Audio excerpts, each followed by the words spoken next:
여러분 안녕하십니까. 화요일날 김용민 목사님과 최강욱 전 의원이 정말로 뜨겁게 달구는 고소의 전략 진행했는데요. 오늘은 하루 제가 딱 빌렸습니다. 워낙 최강욱 의원께서 유명하셔서 사청에서 최강욱 의원 모셨습니다. 어서 오십시오. 감사합니다. 안녕하세요. 네. 대표님하고 방송을 처음 하는데 굉장히 떨립니다. 제가 일단 귀에서 많이 눌리고요. 그럼에도 불구하고 최선을 다해서 해보겠습니다. 지금 뭐 시청자 여러분들도 한 2,500분 들어와 계신데 벌써. 자, 낮 시간 이렇게 많이 와주셔서 진심으로 감사히 말씀드리고요.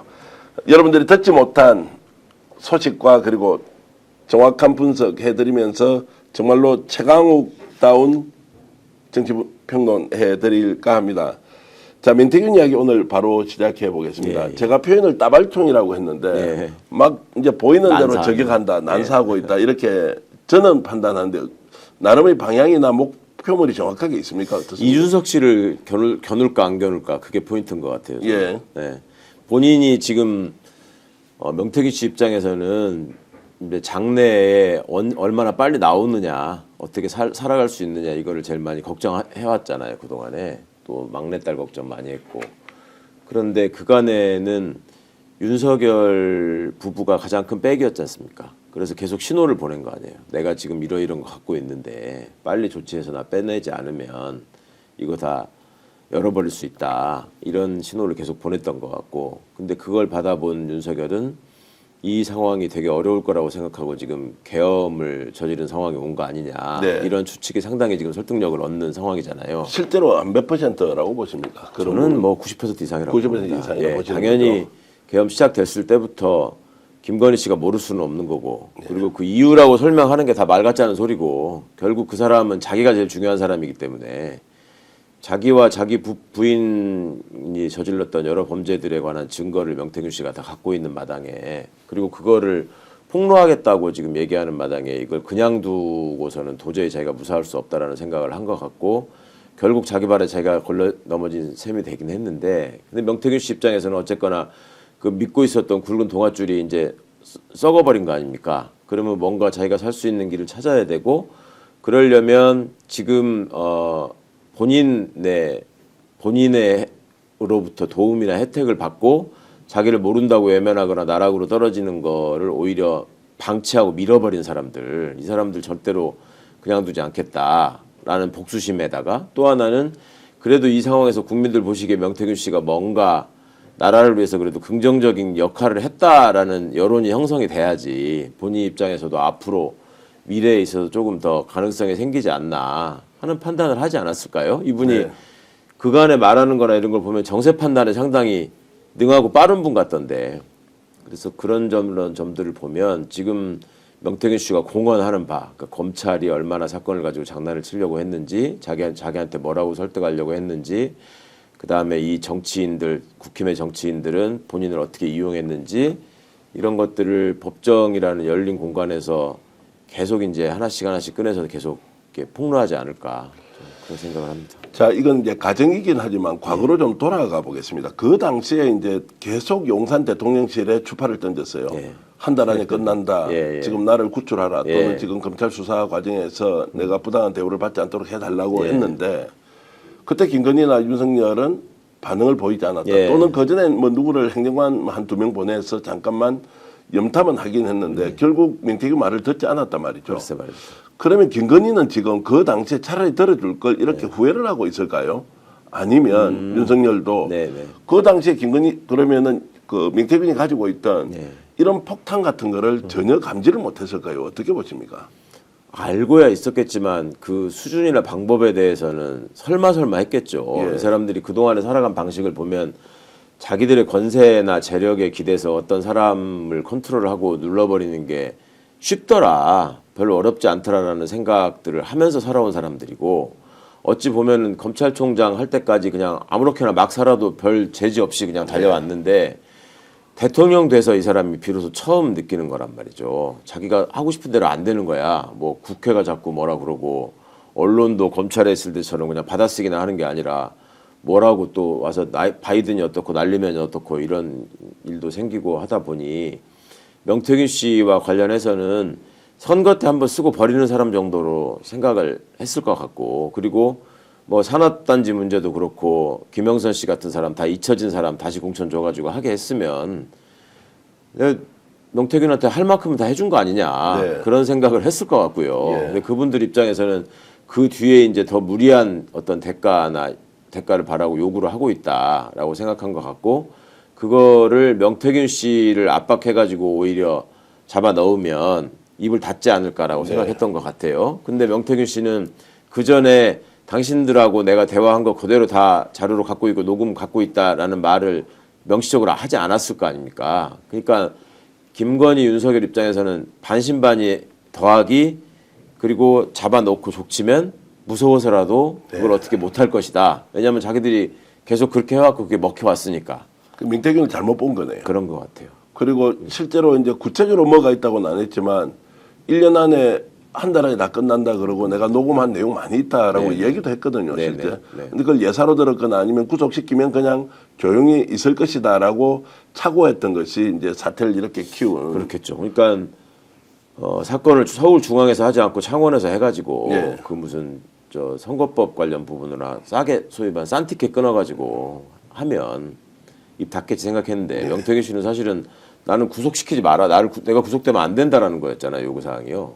그러니까 거기서부터 좀 안 맞았던 것 같고 또 그거 있지 않습니까? 그 오빠. 네. 네, 오빠 얘기 나왔을 때 명태균 씨가 장난친 거 아니에요. 언론을 이용해가지고. 그 처음에 그 김건희 씨가 지칭하는 오빠가 당연히 윤석열인 것 같은 뉘앙스로 얘기를 했다가 앞뒤 다 없이 네. 그랬다가 이제 그거는 친오빠다 뭐 이런 식으로 얘기를 하고 하면서 이렇게 흔드는 거를 명태균 씨는 어찌 보면 이런저런 점들을 내가 다 갖고 있으니 조심하라라는 뜻으로 이렇게 계속 던진 건데 김건희, 윤석열 입장에서는 그냥 권력에 취해 있던 마당에다 보니까 이거 장난치네. 빨리 잡아 넣어야 되겠네. 그 생각을 하다가 지금 벼락을 만난 것 같아요. 자, 그래서 이제 어저께 이제 저는 이제 녹취록이라고 얘기했는데 뭐 보도해 보니까 이걸 녹취록이라고 쓰지 않고 복기록이라고 해놨더라고요. 네. 텔레그램 내용을 예. 복기라는 걸 기억을 해서 썼다는 예. 거지 않습니까?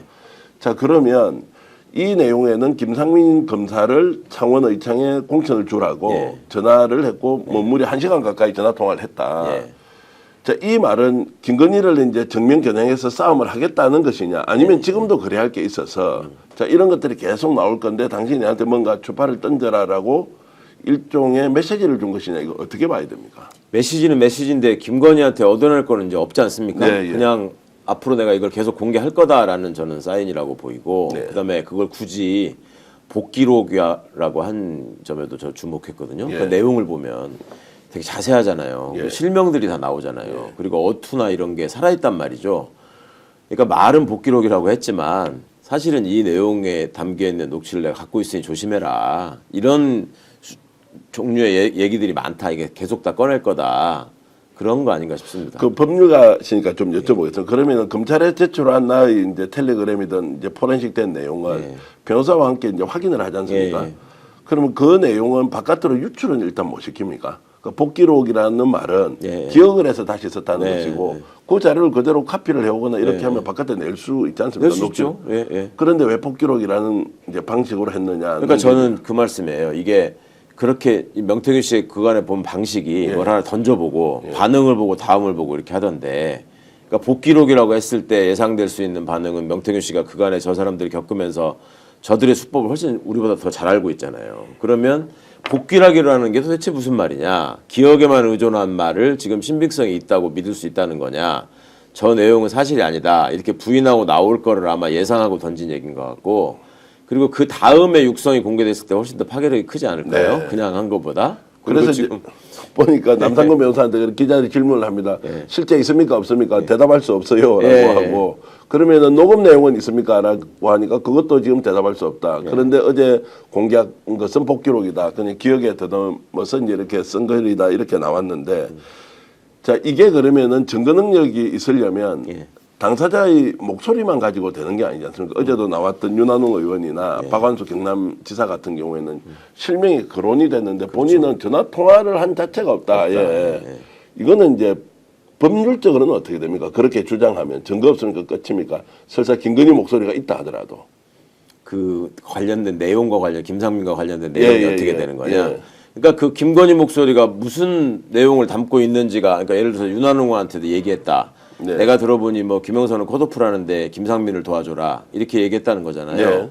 그게 김건희 육성으로 확인되면 그 김건희는 명백히 공천 개입을 한 거라서. 자, 그거는 증거가 그건 되고 범법행위고, 예. 윤한홍과 그러면 윤한홍과 박완순 다모지의 지사는 문제는 일단 김종양 씨가 되게 불쾌할 것 같아요. 예. 일단은. 그런데 윤한홍 씨나 이런 관련자들의 문제는 그분들의 그 조사가 필요하고, 그러니까 그 사람들과 관련된 직접적인 대화가 나오면 뭐 가장 좋겠지만, 그게 아니더라도 그 정황이나 상황들을 관련해서 관련자들의 진술로서 얼마든지 이거는 재구성할 수 있는 상황이거든요. 그러니까 그런 점들에 관한 수사가 얼마나 면밀하게 진행되느냐에 따라서 달라질 수 있는 거지, 육성 여부가 결정적이냐, 육성이 있으면 결정적인 증거지만 없다고 해서 이게 사라지는 얘기는 아니다. 그럼 윤한홍은 본인은 이제 나는 통한 사실조차 없다 김건희와 예, 예. 이제 이렇게 얘기하면은 그것을 입증하는 것은 별도의 수사를 통해서 증거를 확보하는 그렇죠. 수밖에 없는 것이지 그렇죠. 당사자의 진술은 일단은 아무것도 모른다는 것이 윤한홍에게는 훨씬 더 유리하다. 근데 이제 신빙성의 문제에서 예. 판단을 하는 사람은, 김건희는 내가 윤한홍한테도 얘기했다라고 했는데 윤한홍은 통화한 바가 없다. 그거는 윤한홍한테 직접 얘기 안 하고 다른 사람 통해서 얘기했을 수도 있고, 김건희가 그간에 말하는 방식이나 이런 것들을 보면 충분히 가능한 상황이기 때문에 윤한홍 말을 믿을 것이냐 김건희 말을 믿을 것이냐의 문제가 될 수 있겠죠. 근데 이제 상황이 진행되면서 김건희가 그냥 내가 뻥친 거다, 그리고 윤한홍도 그런 사실 없다 이렇게 해버리면, 제 생각할 때는 윤한홍 씨가 그렇게 나오는 거는 김건희와 자기 간의 녹취는 없을 거다. 왜냐하면 자기가 녹음을 안 했으면 없는 거니까. 그런 생각 더하기 중간에 누가 하나 있을 것 같아요. 다이렉트로 연락을 하지 않고. 그러니까 홍준표 시장도 지금 얘기하는 거 보면은 자기 녹취 내놔라 뭐 이런 식으로 얘기를 하잖아요. 홍준표 씨도 직접 한 게 아니라 그 박재기 씨인가? 그분이 다 했다는 거 아닙니까? 중간에서. 그러니까 그런 식으로 움직이는 사람이 있기 때문에 그거 믿고 그러고 있지 않을까. 그러면 그 중간에 있는 사람이 옛날에 예를 들어서 이명박 때 같으면 김백준 같은 사람, 그런 사람들이 있을 수 있어서. 자, 여기서 또 중요한 것 하나가 이제 김건희가 그러면 2024년도 4월 공천에 김상민을 공천하라고 했으면 이 사람뿐만 아니라 여러 사람에 대해서 개입을 했을 가능성이 있지 않습니까? 당연히 그렇죠. 김영선은 실패했기 때문에 별것 아니다라고 국힘에서 얘기를 했고, 그러면 이제 김건희가 2020년뿐만이 아니라 2024년도, 2022년도 보궐뿐만 아니라 2024년도까지 개입을 했다라고 이제 확대가 되는 거 아닌가요? 예, 당연히 그렇게 봐야 되는 거 아닐까요? 그리고 그 주변에서 나오는 얘기나 예전에 그 누굽니까? 지금 잊혀져 버린 그 선임행정관, 예. 시민사회식 선임행정관 사람 이름이 뭐죠? 갑자기 생각이 안 나네. 그 무슨 김대남. 예. 김대남 씨 얘기를 들어봐도 거기 어떻게 하면 김건희 씨한테 줄을 대가지고 자기가 공천을 받을까, 예. 이런 거 계속 얘기하잖아요. 그게 2024년 총선 아닙니까? 그리고 이원모하고 경쟁을 했잖아요. 김대남 씨가. 예. 그 제가 사는 용인 처인 지역인데 거기서 얘기할 적에 이원모 와이프한테 주목하지 않습니까? 거기가 김건희하고 다이렉트로 통화를 하더라. 그러면 지금까지 드러난 상황이나 또 앞뒤로 이어지는 상황만 봐도 김건희라는 사람이 2024년 총선에 그냥 무관심하게 그냥 넘어갔다, 아무 관여를 하지 않았다, 이건 불가능한 일인 것 같습니다. 근데 이제 한동훈 대표 체제에서 비대위원장 체제에서 김건희가 이제 텀이 없어서 부탁을 못했다, 안 됐다, 그래서 김영선 재공천도 실패한 거 아니냐라고 하면서 뉴스에서 좀 사라져 버렸거든요. 그런데 어제 이제 저 복기록을 보면서 김건희가 그럼 김상민 공천을 했으면 다른 사람도 개입했을 텐데 예전에 제가 취재했던 내용 중에 이런 게 있었습니다. 하도 김건희가 누구를 통해서 부탁을 많이 하니까 마지막에 공관위원회에서 최고위직에 있는 사람이 직접 전화를 하라고 했다는 거예요. 네. 누구 시키지 말고 직접 해라. 예. 아니 왜냐하면 당신이 이야기하는 이게 믿을 그렇죠. 수 있느냐 없느냐라는 게 이제 확인이 안 되는 게 하나가 네. 있고요. 이제 그렇게 해서 압박을 넣었다는 것이고, 그렇게 해서 김건희가 전화를 하는 순간 한동훈에게 들키지 않습니까? 네. 그럼 이거는 뭐 100% 공천 개입이니까 전화를 못 하고 있는데 이 사람이 다시 찾아와서 부탁을 하니까 그때 얘기했던 것이 공관위 최고위 관계자가 그러면 대통령이 직접 전화하라고 해라. 이때부터 이제 압박이 줄어들었다는 이야기를 제가 직접 들었습니다. 예. 이제 이 이야기는 김건희가 집요하게 특정인에 대해서는 요구를 해서 가능성이 높고 당연히 그렇겠죠. 거기에 따르는 증거가 이번에 나온 것이니 그럼 2024년 총선 공천에도 어떤 식으로든 개입을 했을 가능성이 높다라고 하는 건 굉장히 중대한 범죄라는 생각이 듭니다. 굉장히 중대한 범죄일 뿐만 아니라 그 과정에서 한동훈이 제대로 말을 들어주지 않으니까 결정적으로 이게 한동훈이 딴 마음을 먹고 지금 다른 생각을 하는구나라고 양자간에 완전히 틀어진 것 같고 그러니까 이제 체포 및 사살 대상 명단에까지 집어넣는 걸로 이어지는 것이고 그런 거 아니겠습니까? 야, 그래서 참 김건희가 이제 지난 총선에도 직접 개입을 했다라고 하는 거, 거기에 또 줄을 선 사람이나 누군가 부탁을 하거나 특히나 제가 이제 들었던 그 메신저 역할을 했던 사람 이 사람을 반드시 찾아내야 한다. 어떤 부탁을 받고 자기가 당에 가서 공적으로 움직였겠냐. 공관위에 있는 최고위직 관계자가 너무 힘들어가지고 직접 전화를 하라고 했다고 하니 자 그러면서 이제 김건희의 존재가 다시 이제 드러났는데 다시 이제 명태균 쪽으로 돌아가 보면 명태균은 그럼 지금 김건희에 대한 공개를 계속하고 이것을 이제 공개를 하는 것은 공익 제보로 이어지지 않지 않습니까? 민주당도 지금 받기 어렵고 조국혁신당도 현실적으로 어렵다고 하면 최종적으로는 지금 이렇게 공격하는 것은 일종의 보복이나 복수 심리는 아닐 거 아닙니까? 정치적 행위를 하게 되면 그렇죠. 결과적으로 민주당에 좀 유리한 국면을 만들고 싶다는 의도가 있다고 우리가 해석을 해도 됩니까? 명태균 씨가 민주당에 유리한 국면을 만들어주는 대선 과정에서 이렇게 폭로를 계속하면서 명태균 씨가 민주당에 유리한 국면이 결과적으로 될 수밖에 없다는 생각을 하긴 하겠지만 민주당을 위해서 그렇게 한다고 보기는 어렵겠죠. 그러니까 본인이 볼 때 자꾸 배신감을 토로하잖아요. 내가 보수의 승리를 위해서 최선을 다했던 사람인데 니들이 나를 아예 모른다고 하고 면회 한 번을 안 오고 이렇게 할 수 있느냐라는 인간적인 배신감이 저는 더 먼저 작용하는 것 같고 그리고 자기를 그냥 관계가 없다 모른다고 발뺌하는 수준을 넘어서 가지고 공격하는 사람들이 생겼잖아요. 지금 자기의 어떤 앞에 대권 가도나 이런 것들을 위해서 그러니까 그거는 자기가 절대로 용납 못하겠다. 그리고 국힘이 보여주고 있는 그런 어떤 꼬리자르기식의 행태라고 하는 게 명태균 씨의 세계관에서는 너무나 의리 없는 일이라고 생각을 해서 이거는 그냥 두면 안 되겠다라는 의지를 표명하는 것 같은데요. 저는 그 남 변호사님, 남상권 변호사 워딩에 되게 주목하는데 그분이 되게 요즘 좀 격해졌어요. 보면 맞습니다. 초반에 말씀할 때보다 그렇죠. 내용도 되게 구체적으로 얘기하고 그러니까 그분은 명태균 씨한테 이런저런 얘기를 많이 들었을 거 아니에요. 그리고 그분은 창원의 지역에서 계속 오래 계신 변호사님 아닙니까? 그 양반도 나름 경상도 지역의 정치권에서 나오는 얘기 이런 것들을 좀 들을 수 있었을 텐데 본인이 알고 있고 추측했던 사실과 명태균 씨를 통해서 접했던 사실들이 너무 많이 차이가 나고 너무 놀라운 얘기들이 많으니까 남성건 변호사님도 갈수록 격해지는 거 아닌가 저는 그런 생각이 들더라고요. 남 변호사 같은 경우는 뭐 저도 자주 통화를 했는데 이제 뭐 윤석열 호칭도 안 쓰고 김건희 호칭도 안 쓰더라고요. 그러니까 이게 뭐 갑자기 기자를 만나서 이야기하는데 보통 그 호칭은 대통령이나 영부인으로 인정하지 않는 사람들이 쓰는 건데. 그렇죠. 저 같은 사람이 그러는 건데. 저도 뭐 이제 요즘은 그렇게 하는데.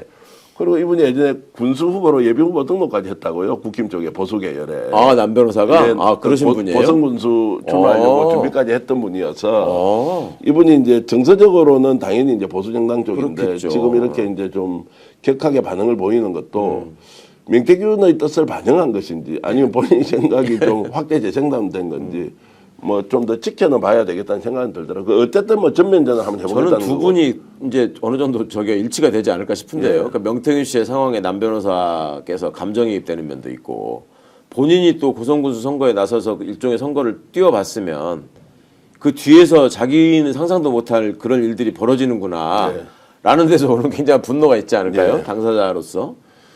그래서 이제 공익 제보는 먼저 제안을 했고 조건을 붙여서 민주당에서 받기가 어려웠고 그렇죠. 그러면서 지금은 이제 공익 제보도 물 건너 갔는데 오히려 국정조사 특위나 이제 지금 법사위 같은 데 좀 나오라고 하면 또 명태균은 못 나가겠다고 하고 이런 부분에서 애매한 측면은 맞죠. 있고 왜 명태균이 이렇게 좀 좌충우돌할까? 이제 이런 말씀하면 또 명태균 부인이 저한테 문자 와서 왜 신랑을 좌충우돌하느냐고 비난은 할 수 있지만 뭔가 방향이 좀 덜 쓴 것 아니냐라는 생각은 들기도 하고요. 아니 명태균 씨 입장에서는 아까도 말씀드렸지만 빨리 나가는 게 제일 중요한 건데 그러려면 그간의 그분이 경험한 세계에서는 정치권에서 권력을 가진 사람들이 제일 빠르더라. 어떤 효과가 그런 생각을 하고 있으니까 지금 대세가 이렇게 바뀐 상황에서 민주당에다가 뭔가 신호를 보내는 거는 그분의 세계관에서는 너무 자연스러운 일이었을 것 같고 근데 그렇지만 애초에 본인이 다 관련을 맺고 주로 활동하던 영역이나 또 인연이 많이 있고 이런 사람들은 다 국힘 쪽에 있잖아요. 네. 그러니 그쪽을 완전히 도외시하고 뭔가를 한다는 게 본인 입장에서는 너무나 많이 한계가 느껴지겠죠. 네. 그리고 이분이 뭐랄까 굉장히 머리도 좋은 것 같고 그 상황 판단 능력이 빠른 분 같기는 한데 절차나 제도 이런 거에서 좀 미비하고 그냥 윤석열 김건희를 통해서 일종의 절대 권력이 움직이면은 뭐가 안 되는 일이 없더라 이런 것만 경험한 분이니까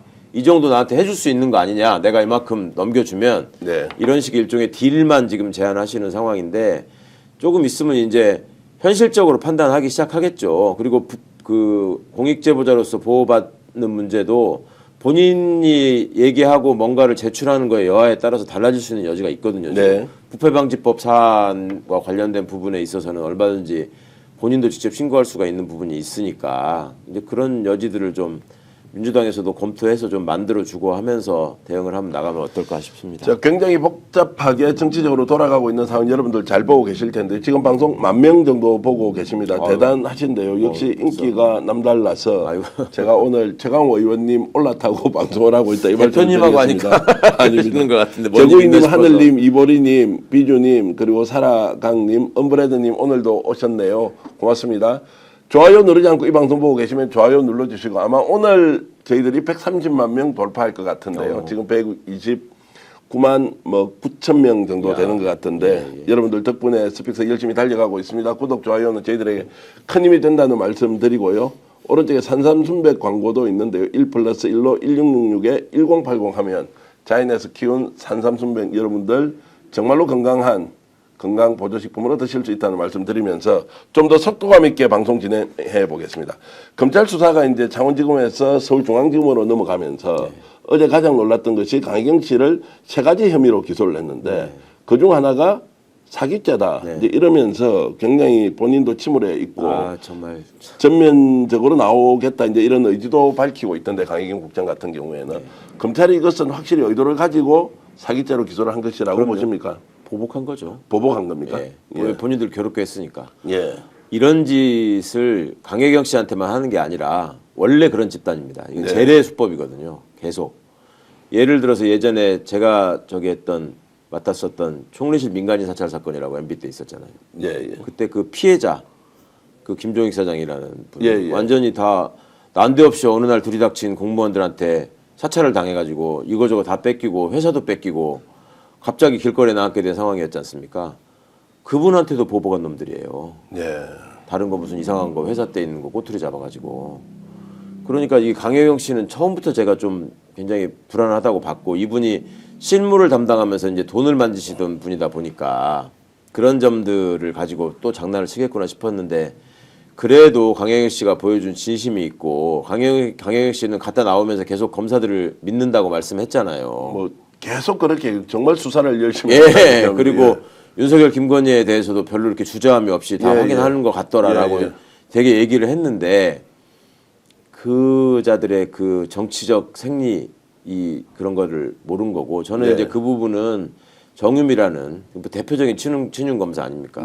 그게 창원지검장으로 있는 한 그런 꼼수나 이상한 짓을 또 벌일 거다라고 걱정을 했는데 그게 현실화된 것 같아서 너무 마음이 아프고 강혜경 씨 하여튼 좀 흔들리지 마시고 뭐 굳건하게 하여튼 용기 내셨으면 좋겠습니다. 본인이 범죄적 의도를 가지고 하신 게 아니라 회계 정리하는 차원에서 일종의 편의 제공을 하고 하다가 관여된 부분이 지금 있는 거잖아요. 그렇죠. 정책개발비라는 건 이제 정책개발을 하는 비용을 청구해서 뭐 의향권과 여기서 이제 돈을 받는데 그 과정에 이제 용역을 수행했는데 그 용역과 최초에 제출한 게 달라서 이 돈을 받아내기 위해서 결국 정책개발비 신청을 한 거 아니냐.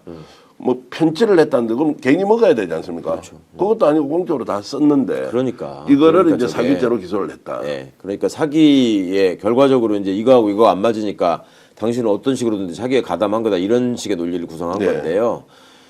법원이 이 부분에 대해서 좀 실질적인 판단을 해주기를 바랍니다. 이게 이렇게 돼서 소위 정치적인 의미가 묻어버리는 사건이 되면 법원이 굉장히 형식적인 판단으로 일관하는 경우가 생기는데 네. 이 부분은 강혜경 씨의 고의라고 하는 부분이 개인적인 편취에 있지 않았고 결과적으로 어떤 손해를 끼쳤는지를 명확하게 설명을 하면 충분히 무죄가 될 가능성이 있다고 보이는데 하여튼 기운 내셨으면 좋겠습니다. 자, 기운을 내라는 최강호 의원의 말씀을 강희경 국장이 꼭 듣고 정말로 국민들 앞에서 초심으로 그리고 그 진실을 밝혔던 그 용기 잃지 마시길 그럼요. 저도 예. 말씀을 드리겠습니다.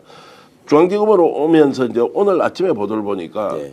김건희 수사 바로 진행할 것처럼 언론에 보도가 되던데요. 우리는 네네. 지금 막 묵혀놓을 것이라고 생각했는데 아 그러셨어요? 공천 개입과 관련해서는 바로 수사를 할 것이라고 수사를 안 하지는 않죠. 반드시 해야 할 것이고 예. 저는 그 도이치 주가 조작 사건도 그렇고 이 건도 그렇고 지금 이제 어찌 보면 계속 상황을 보고 있는 거거든요. 네. 그러니까 그 내란 세력들이 지금 조직적으로 준동하고 있는 상황 아닙니까? 매번 집회하고 그리고 이제 여론조사에 이상한 어떤 기술을 써가지고 숫자가 상당히 의미 있는 숫자가 나오는 것처럼 지금 홍보를 해대고 있기 때문에 검찰 내부에서도 뭔가 다른 움직임이 지금 생긴 것 같고, 그러니까 이대로 우리가 죽을 수 없다라는 식의 움직임이 생긴 것 같긴 한데 그렇다고 해서 이 자들이 그냥 나서기에는 지금 윤석열이 저질러 놓은 일이 너무 어마어마하고 그러니까 이제 심우정 총장이 고민이 많을 것 같아요. 그 친구가 무슨 결단력이 있고 기백이 있고 이런 사람이 아니라서 개인적으로는 되게 힘들 것 같은데 이게 검사들은 생내적으로 본인의 이익이 가장 중요하고 네. 그 다음에 조직의 이익이란 말이죠. 그러면 개인의 이익이나 조직의 이익의 측면에서 볼 때 지금 김건희 관련 부분을 덮는 게 유리하냐, 이걸 수사를 하는 게 유리하냐, 당연히 수사를 하는 게 유리하죠. 왜냐하면 그렇습니까? 예, 윤석열 사건에서 내란 사건에서 검찰이 지금 별로 생색을 못 내고 있거든요. 네. 처음에 어떻게든 이거를 손아귀에 쥐고 주물러 보려고 김용현 자진추석 시켜가지고 시작한 거 아닙니까? 그런데 제도가 바뀌어 있다 보니까 공수처 경찰한테 사실상 저거를 주도권을 뺏긴 셈이 돼가지고 지금 그전마다 항상 권력 교체기마다 있어왔던 검찰의 존재감을 부각시키고 그 안에서 딜을 하면서 자신들의 영역을 지키고 오히려 확대해 나갔던 그런 걸 반복하는 게 지금 어려워져 있으니까 뭔가 새로운 아이템을 발굴을 해야 돼요. 그 아이템을 발굴해야 되는 이유는 그 아이템을 통해서 국민들에게 지금 공수처, 경찰, 검찰 놓고 한번 보십시오. 그래도 누가 제일 낫습니까? 우리가 나쁜 사람 지시를 받아서 나쁜 짓을 계속해서 그렇지 그것만 끊어주면 우리가 셋 중에 제일 잘할 수 있다. 이게 맨날 검찰의 논리였거든요. 네. 근데 그거를 다시 한번 구사를 해서 친검 언론을 통해 가지고 국민들한테 어필을 하고 속여 먹으려면 김건희 수사가 가장 좋은 소재예요. 이거를 우리가 이만큼 다 해내서 다 밝혀냈다. 그리고 검찰 입장에서 지금 윤석열은 이미 죽은 권력이기 때문에 그걸 돌아볼 이유가 없습니다. 그리고 또 하나 검찰 내 아까 제가 다른 흐름이 무슨 고개를 드는 것 같다라고 말씀드리는 게 소위 윤석열 사단이었다가 한동훈 라인으로 분류돼 가지고 칼 맞은 검사들이 아직 남아 있잖아요. 네네. 그 친구들이 그 전부터 우리는 한동훈 중심으로 다시 권력을 창출해야 된다라는 얘기를 내부적으로 하고 다녔다는 거거든요. 그리고 실제 윤석열한테 그 충성심을 인정받아가지고 능력에 비해서 과분한 자리를 받은 사람들이 있잖아요. 지금 그런 사람들이 튀어나오잖아요. 창원지검장, 뭐 춘천지검장 차례차례 나올 겁니다. 그러면 그런 자들이 그전에는 아니 내가 왜 친윤이야 이런 얘기들을 조직 안에서 해가지고 검사들이 혀를 찼다는 얘기를 제가 들었었는데 이 자들이 이제 그 얘기를 싹 접고 커밍아웃을 하는 상황이 되고 하다 보니까 내부에서 자 이제는 얘네는 소위 말하는 찐 윤들은 완전히 죽었고 소위 한동훈 라인으로 분류됐던 친구들이 정치검사 라인을 주도하면서 갈 수 있다라는 그런 여지가 생겼는데 지금 한동훈이 이제 다시 움직이고 하는 것들도 이게 연계가 돼서 이 부분에서 윤석열 김건희와의 관계를 확실히 잘라내고 명태균 사건을 통해서 대선 경선에서 함께 뛸 수 있는 오세훈, 홍준표, 무슨 이준석 이런 쪽들이 다 제거가 되면 명태균 씨를 통해서 그러면 한동훈만 남는 거 아니냐. 그러면 한동훈을 통해서 한동훈은 계엄에 반대했다라는 일종의 그 어떤 득표력이 있으니까 그걸 가지고 한번 붙어볼 수 있는 거 아니냐. 이재명은 범죄자, 한동훈은 정의로운 사람 이런 구도로 만들어 가보자. 이런 논의를 구체적으로 한다는 거예요. 그러면 그런 라인의 입장에서 보더라도 심우정에게 당신이 살기 위해서 또는 조직이 살기 위해서 우리가 살기 위해서라도 김건희는 치고 가야 된다라는 얘기를 할 것이고 김건희가 검찰 인사에 앞으로 향후에 영향을 미칠 수 있어야지 김건희를 돌봐줄 텐데 지금 그럴 수 있는 위치가 아니에요. 김건희가. 그러면 잔인하게 밟을 거고 그런데 그 잔인하게 밟는 시기는 계속 눈치를 보면서 네. 뭔가를 해나갈 것이다. 그리고 중간중간에 언론을 통해서 뭔가를 계속 흘릴 겁니다. 간을 보기 위해서, 여론의 향배를 보기 위해서.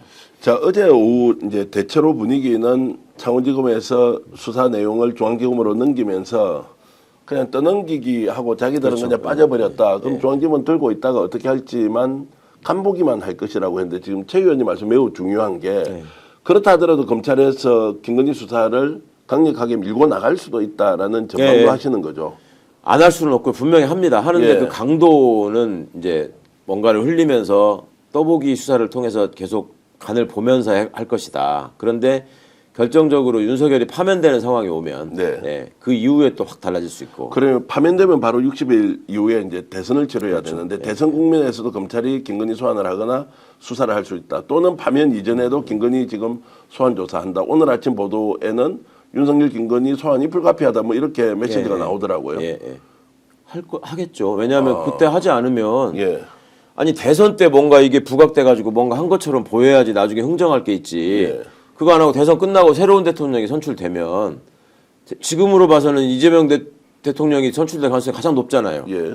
그러면 60일 동안 손 놓고 있다가 이재명 대통령 돼버리는 상황이 오면 이거는 아무런 얘들은 가능성이 없어지는 거예요. 그 안에 뭐라도 만들어야지 한동훈이가 되든 뭐 오세훈이 되든 무슨 이준석이가 되든 무슨 가능성이 생기는 거지. 예. 그럼 그런 상황에서 오세훈인들, 홍준표인들, 이준석인들, 한동훈인들 누가 김건희를 돌보고 그걸 하지 말라고 할까요? 네. 김문수 정도 아닙니까? 굳이 있다면. 예. 그러니까 저는 김문수 씨가 완주하는 상황이 꼭 되기를 바라고 그 김문수와의 차별화를 위해서라도 소위 검찰하고 뭔가 끈이 닿아 있는 검찰 출신들, 그러니까 홍준표, 한동훈, 그 다음에 명태균과의 관련성을 희석시켜주면 뭔가 보답할 수 있을 거라고 보이는 오세훈, 이런 사람들하고는 계속 흥정을 할 수 있어요, 검찰이. 네. 그러니까 그런 여지를 만들기 위해서라도 수사를 해야죠.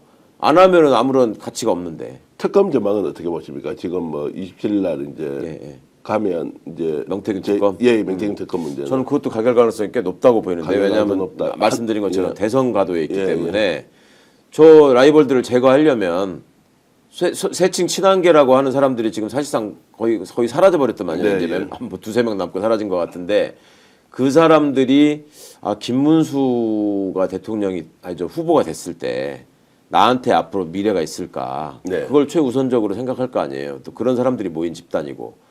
그렇다면 다른 여지를 생각해 봐야 될 것 같고 검찰도 그런 점들을 염두에 두고 어차피 특검이 발동돼 버리면 그다음에는 검찰이 수사받을 일이 또 많단 말이에요.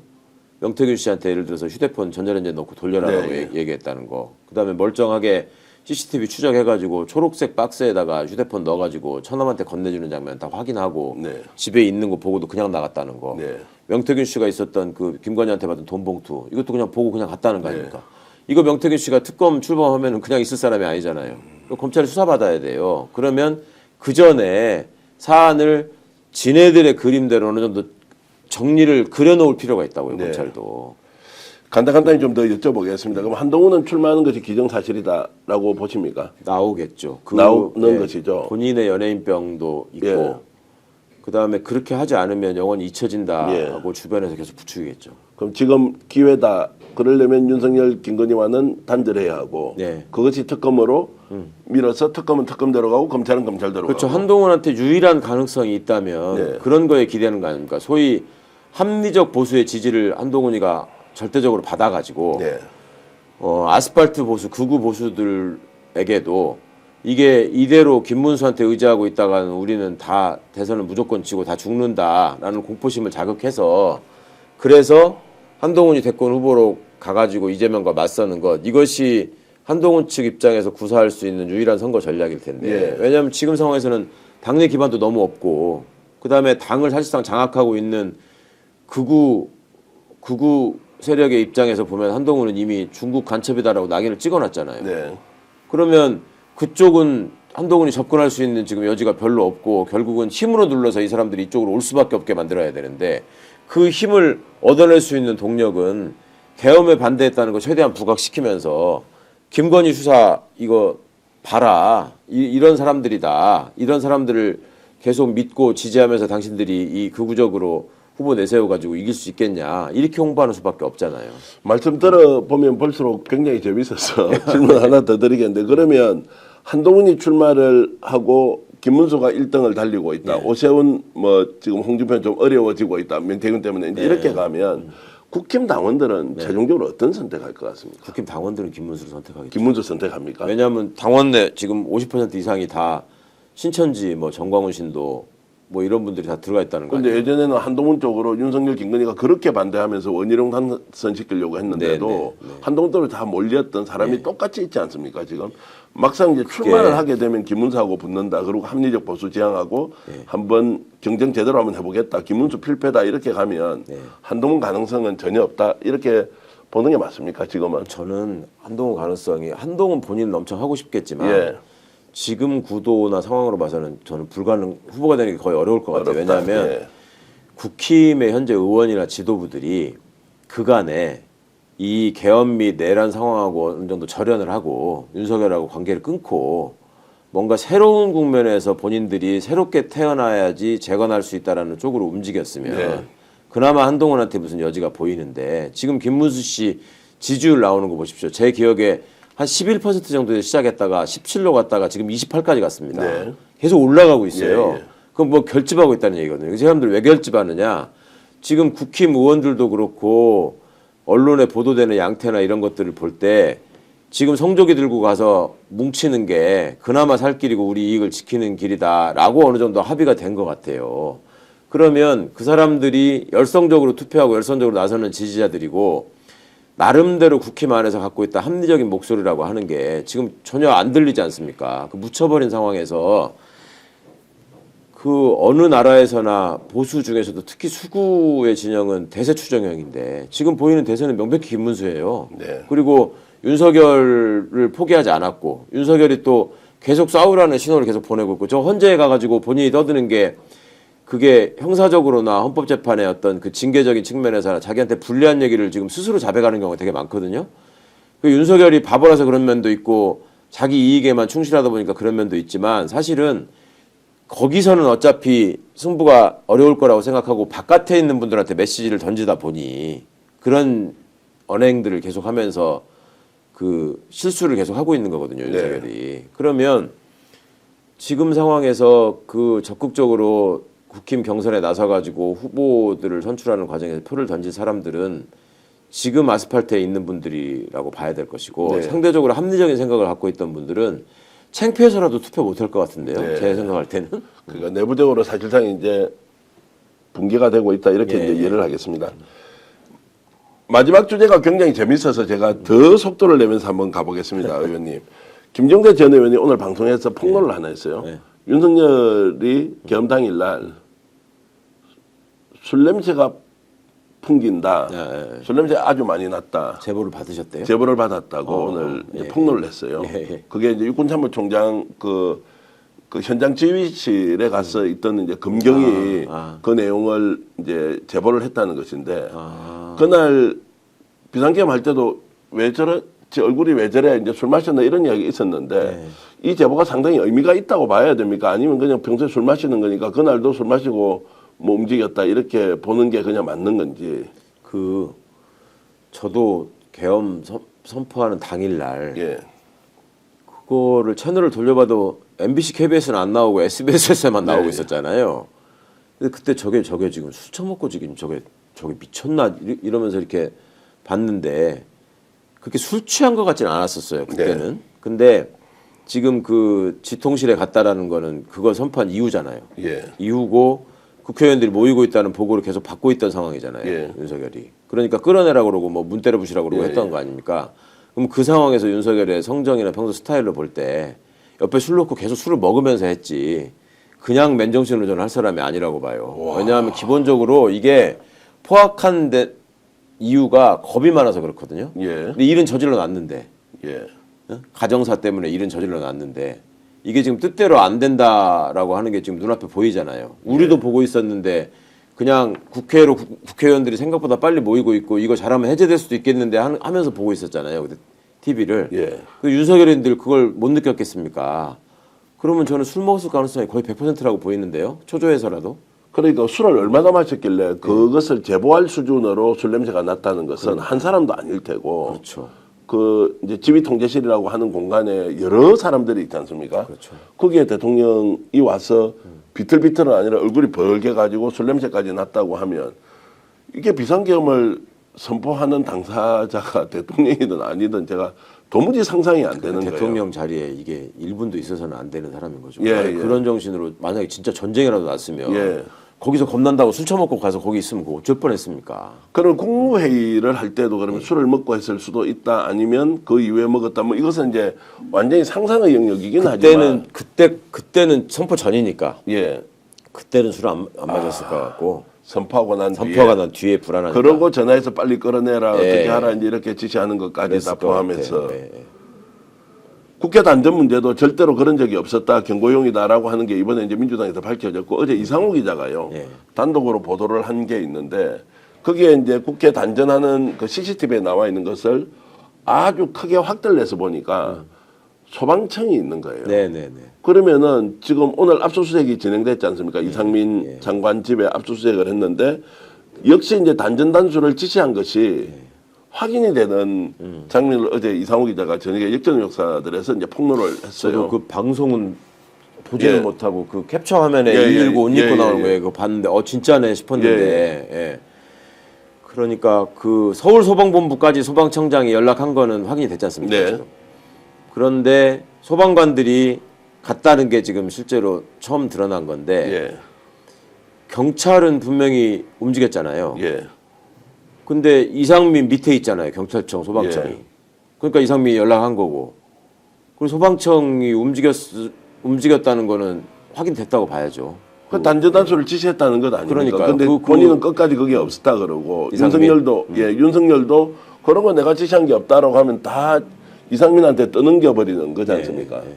그러니까 나름 그래도 법률가였답시고 어느 게 제일 민감한 부분인지를 아는 거예요. 예. 그러니까 단전 단수라고 하는 순간 폭동의 구성 요건이 딱 떨어진다는 게 예.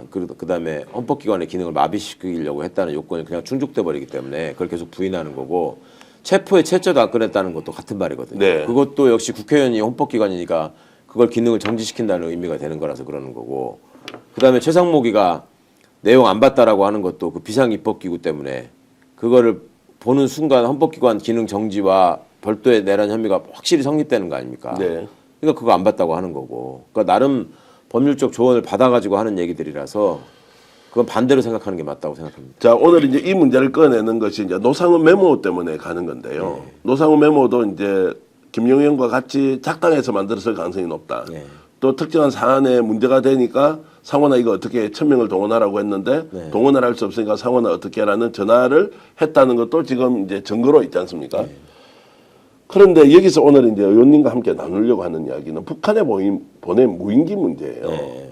무인기가 지금 알려져 있기로는 한 대가 이제 갔다 가는 것이고 총 넉 대가 또 날아갔다는 이야기는 이제 부성찬 의원이 얘기를 했거든요. 네. 그 중에 한 대는 돌아올 수 없는 무인기라는 걸 혹시 얘기 들어보셨습니까? 그 중에 무인기 한 대가요. 북한으로 갔는데 이게 무인기는 갔다가 반드시 돌아와야 정보 수집을 해가 오지 네, 않습니까? 돌아올 수 없는 걸 보냈다는 거예요. 그 이유는 뭐냐?